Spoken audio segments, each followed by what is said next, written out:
So to start off with, the question, Labor in power, has it ever made a difference? I think we need to start off with the Labor Party. Is it different? Is it different from the Liberals? And I think for better, and I'm going to argue sometimes for worse, Labor's relationship to the working class is fundamentally different from the Liberal Party. And I think people know that in their guts.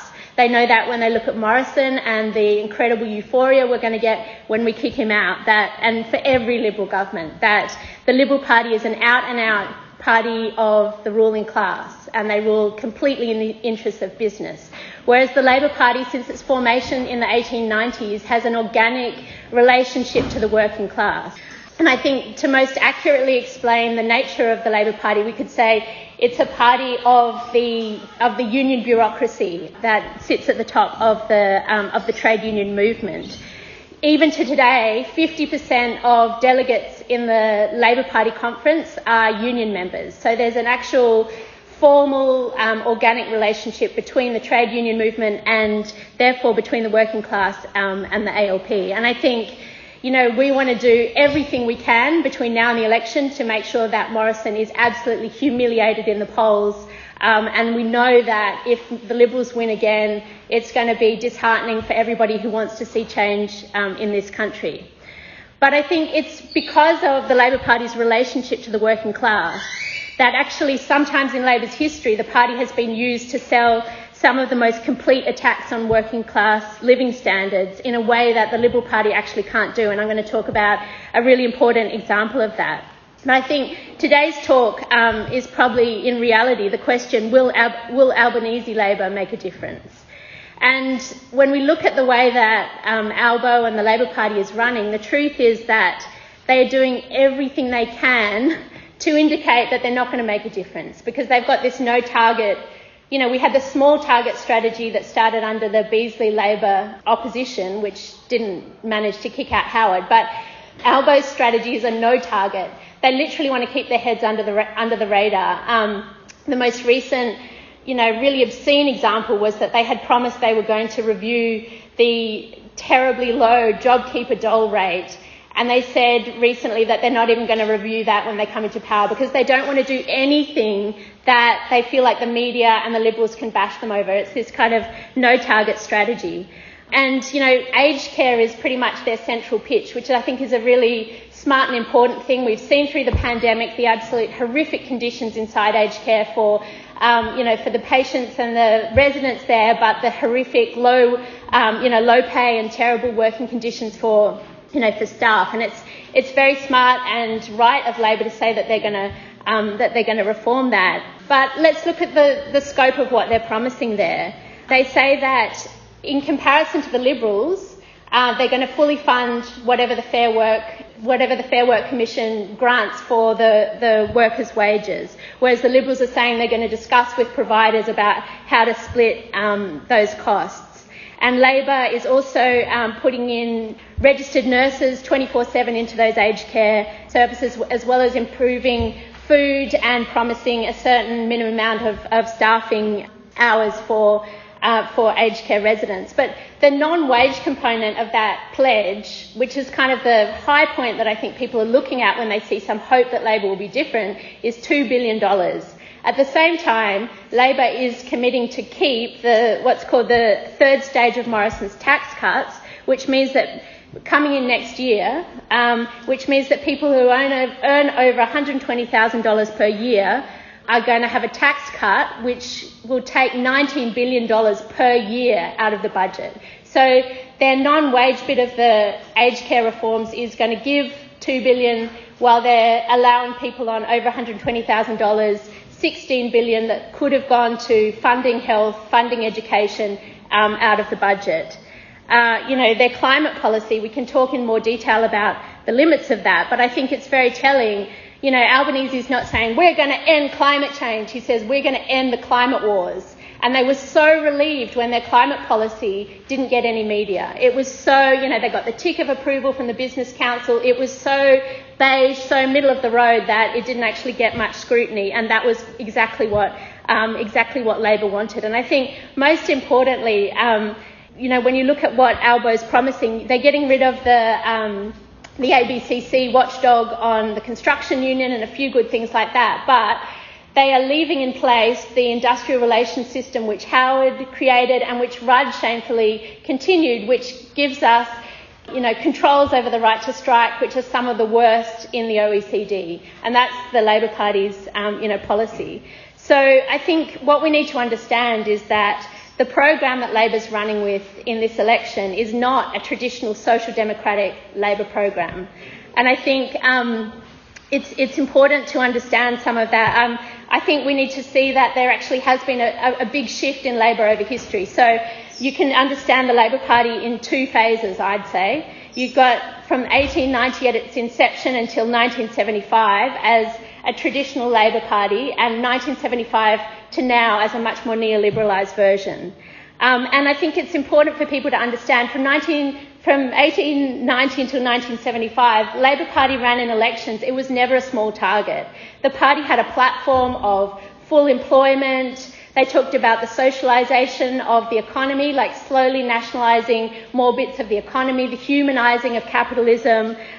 They talked about extending union rights. They talked about building a welfare state that meant genuine public housing, public education for all. And that's what they ran on in elections throughout that period. And the truth is they didn't look to ruling class newspapers for support because the Labor Party was a vibrant social movement connected to a very healthy union movement that actually had organisation in the working class, had daily newspapers, had hundreds of thousands of members who built their own capacity to build a vote, to speak to people in an ordinary way, and didn't just rely on what the bourgeois media was going to say about them.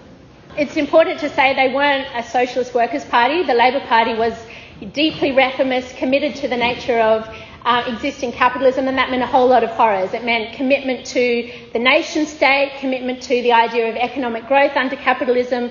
It meant promoting nationalism, promoting white Australia, and all of these sorts of things.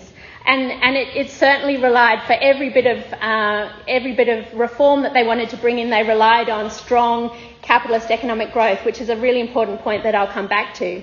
But nevertheless, there was a social democratic platform that Labor stood for, and they ran on, and occasionally, very rarely, they won elections. And I want to give the example of what happened when Whitlam came to power in 1972 after 23 years of coalition rule, because I think it gives you a bit of a taste of what Labor's platform, and I'm going to also argue very strongly what social movements meant in terms of the legacy of Labor in this period. So Whitlam came to power, and overnight he abolished university and TAFE fees, he doubled school funding, health funding up 20%, created Medibank, which was a socialised healthcare, the sort of forerunner of Medicare, but even better, equal pay for women, no fought divorce, withdrew Australia from the Vietnam War, Northern Territory land rights, bilingual education, the Australian Council. He did these things overnight in coming to power.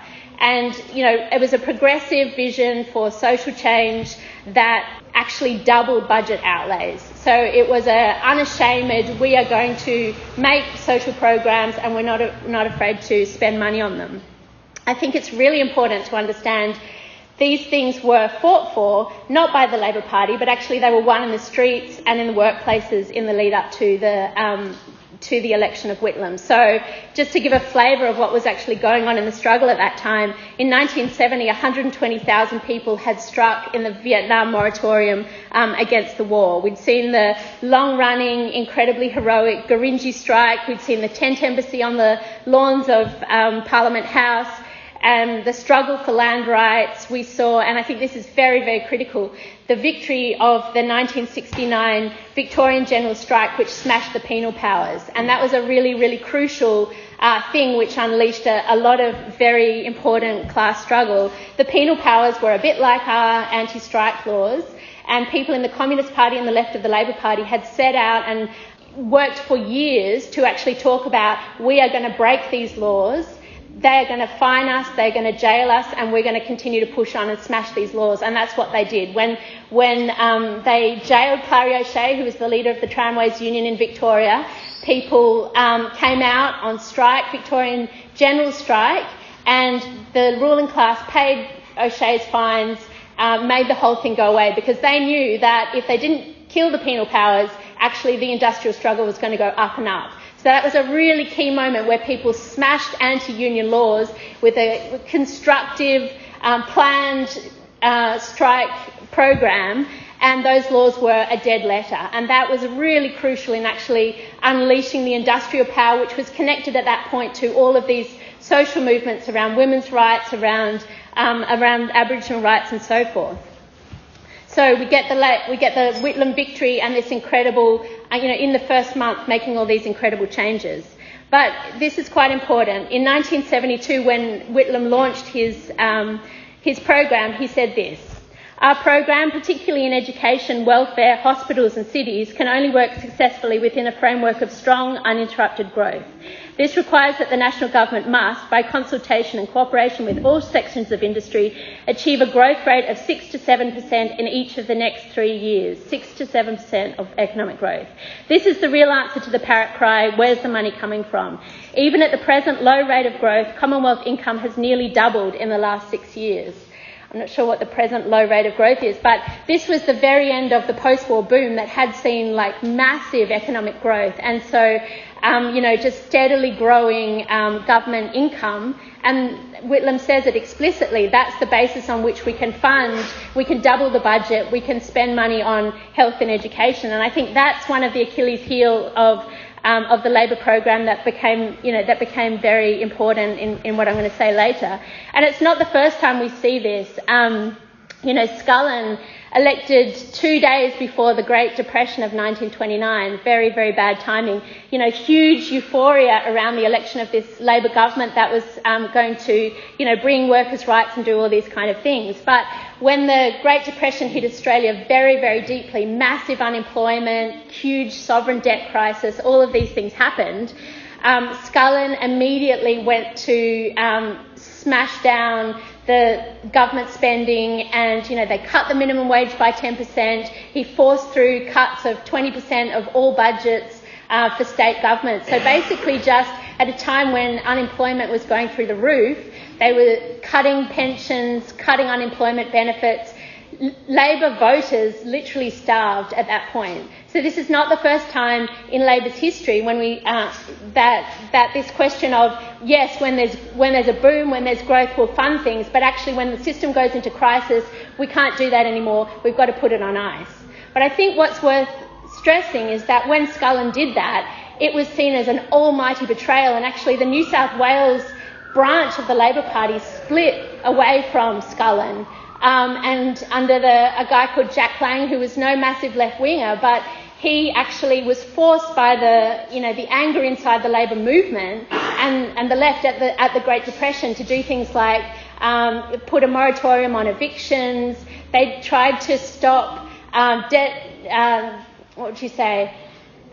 They tried to stop their creditors in London from extracting the money out of the New South Wales Treasury, and they literally took the gold bullion from the Treasury and hid it in Trades Hall and had delegates defending it with guns saying, no, we're not giving that money back to the creditors, we need that for the pension. So I think the point is that there is a long history, and Scullin's the absolute worst, of Labor instituting attacks that, literally push their survivors, push their voters into starvation. But I think even what Scullin and the rest of them said at that time is, okay, yes, it's a crisis. We'll put our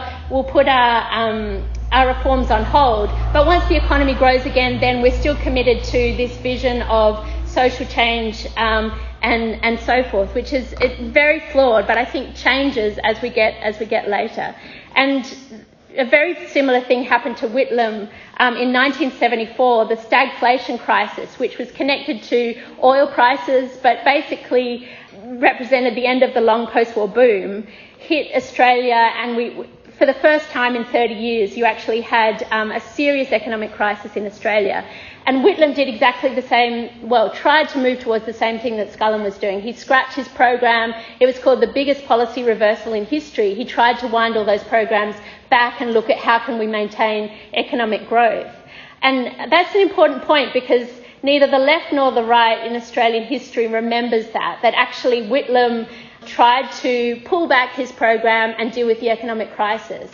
And that's a very important thing. Whitlam's seen as, just this glorious leader who was going to give us all these things and then was snatched away by the CIA or at least by the Liberals. But in fact, Whitlam was scrambling to find a way to do not necessarily the depth of what Scullin had done, but to actually deal with, okay, we're presiding over this economic crisis, Labor's got to drop its support for the working class and deal with that. But that process was cut very short because the ruling class was in absolute panic, and the dismissal was a way of getting rid of that government and bringing in a government that they hoped was going to absolutely savage the working class in order to deal with this economic crisis.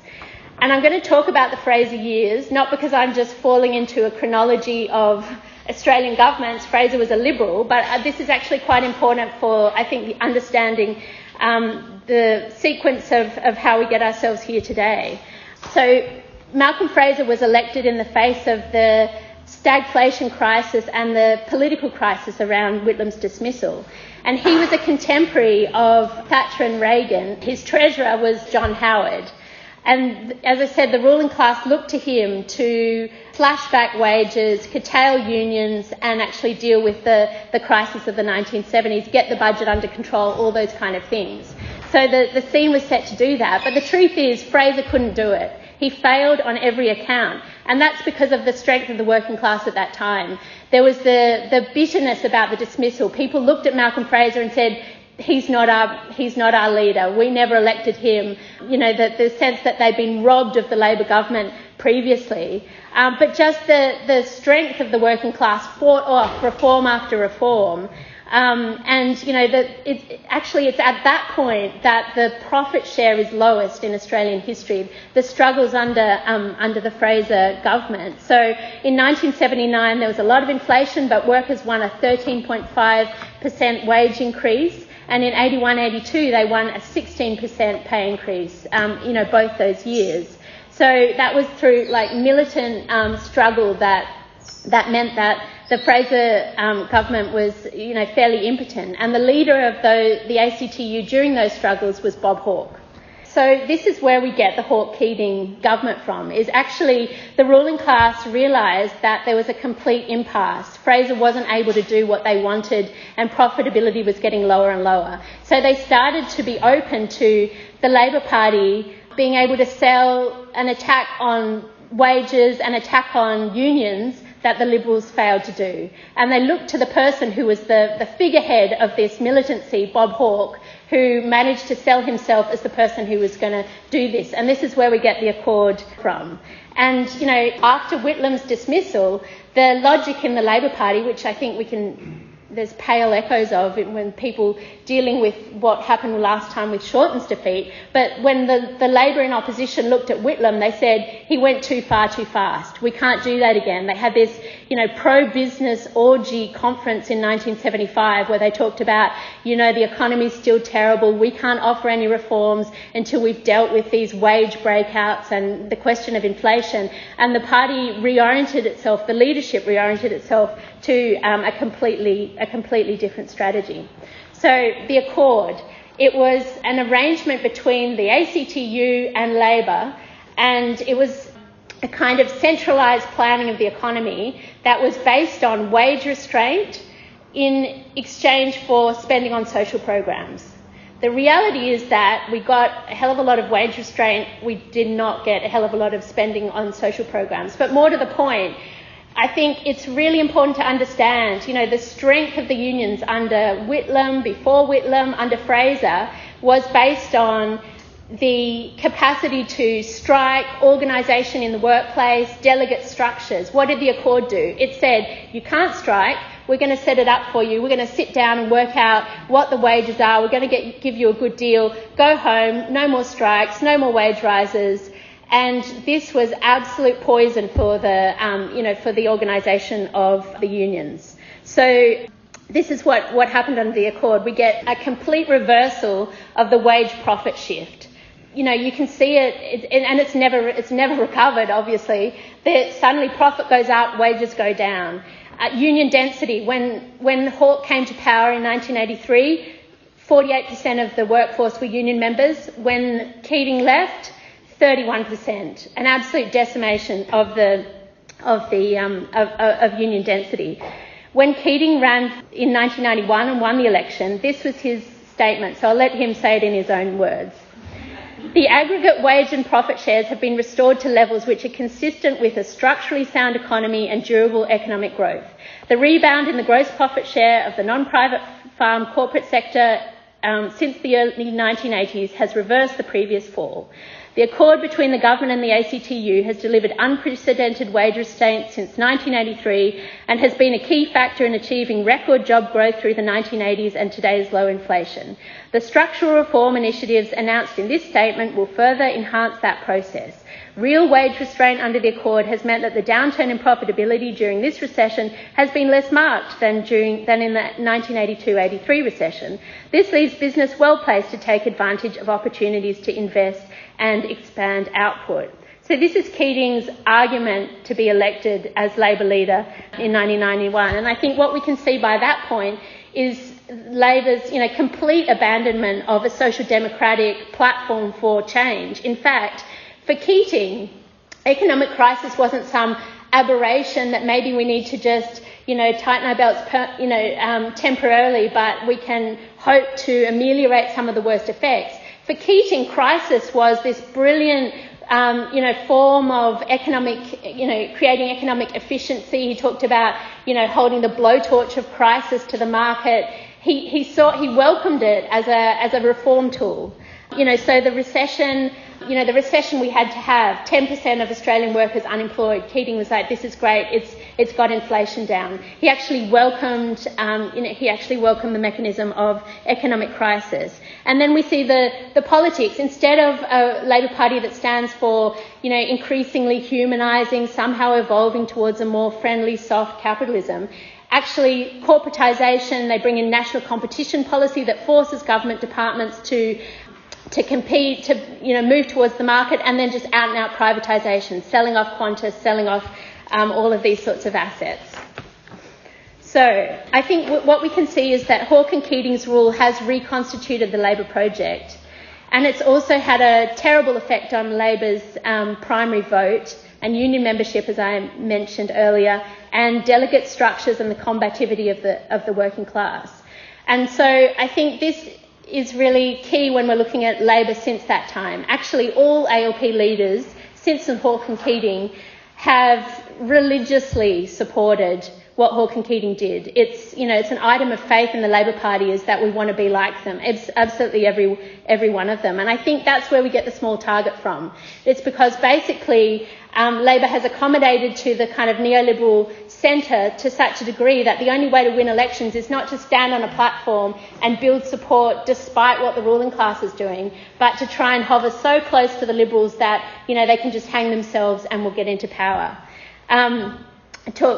I think the times when it's got a, better quality, the election of the Rudd government at the end of the Howard years, actually, Rudd was in the same mould. He, ran in the election as a fiscal conservative. He said the waste must stop, all those kind of things, attacked Howard from the right. But the difference in that election was that there was actually a really strong Your Rights at Work movement, a rejection of the work choices legislation that Howard had put in, and there were mass demonstrations, union organisation, and I think that helped Rudd get a flavour of, that he actually stood for some change. And he was also very good at symbolism. He signed the Kyoto Treaty, and so he said, climate change is the moral issue of our times. He kind of signalled change. He apologised to the stolen generations, all those sorts of things. But when you actually look at the fine print, he was, as much as anyone, we support what Hawke and Keating did, and we want to continue that. Okay, just winding up. One point I want to make about ALBO as well. The policy, I think, the continuation of the reliance on the market. What we need in aged care, what we need in childcare is actually for the state to step in and fund those services and create good working conditions. Same with the need for publicly funded renewables. We actually need an expansion of a state that's going to do things that ordinary people need in the face of the crises that we face. But, I wanted to just say with the aged care policy, so Albo said that he's going to fund the complete wage claim for the aged care workers, but this is an industry with some big private players. So Bupa Aged Care, their profits went up 154% 2 years ago. They're making $29 million in profit. So Albo's just saying, we're going to pay these wages, and the companies are very happy about it. And his solution to the possible profiteering, which is absolutely inevitable, and same with childcare, is that we're going to force them to publish whether they make profit or not. Absolutely weak in the face of what we need, which is massive state intervention to deal with these sorts of problems. So I think, despite the no-target strategy, it is nevertheless the case that the Labor Party remains connected to the working class. And what we get is this sense that people want change. They're desperately hungry for some social change, and they read onto the Albanese government or any others these hopes, whether it's around, and I think what we're going to see is a big gap between the hopes that people hopefully vote Albo in with, and the change that they actually want to see. And I think that's where we come in as socialists. That hope is good. We want people to aspire to change. And I think the fact that the unions are not running any kind of change the rules or anything like that is a big gap. But what we have right now is actually some really important strikes and struggles in the lead up to the election. And I think they are crucial for people on the streets being the opposition that we need to see to Morrison. We want him wiped out with a sense of rising struggle. And we've got them. We've got a teachers' strike, most likely in New South Wales, just before the election. We've got a climate strike, and congratulations to comrades for doing that. We need to be the opposition on the street that Morrison needs, and we've got to prepare to be the opposition that Albo's going to need as well. And we've got a Sydney Uni strike both before and after the election, which is also really important, because I think those things show the kind of change that people really hunger for, and they show the way, the kind of vision for an alternative that we can have. So we need to be the opposition to Morrison, and we also are going to need to be the opposition to an Albanese no-target government as well.